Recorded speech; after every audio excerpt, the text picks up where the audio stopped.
The IRA definition is not the only definition that is out there and utilized to understand anti-Semitism. It is certainly the one that has been embraced by most governments, by most states, including our own. There are also others. For example, in the White House National Strategy for Combating Anti-Semitism, it recognizes the usefulness of something called the nexus definition, mostly for academic purposes. We've also seen a definition called the Jerusalem definition, which gets used particularly in progressive spaces. The Jerusalem Declaration of Anti-Semitism has a lot of good stuff in there. Why add in another thing when we have something that is already so universally adopted and works? Why confuse people further?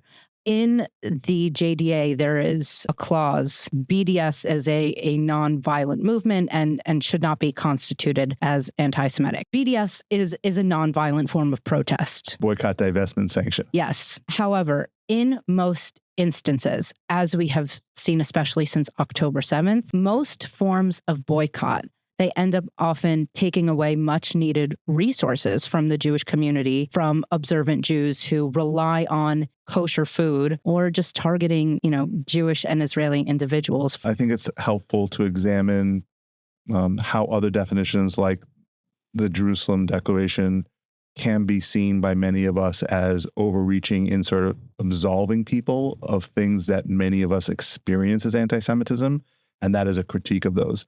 I will say, in fairness to proponents of the Jerusalem definition, it wasn't needed. Part of why I think some particularly progressive Zionist Jews felt it was needed is a certain amount of overreach by those who misapply the IRA definition. And we have also seen some embracers of IRA go further than its intent. Proponents of the Jerusalem Declaration, there's actually probably more that we hold in common collectively about our experience of anti-Semitism, if not necessarily in the academic technical terms we use to define it.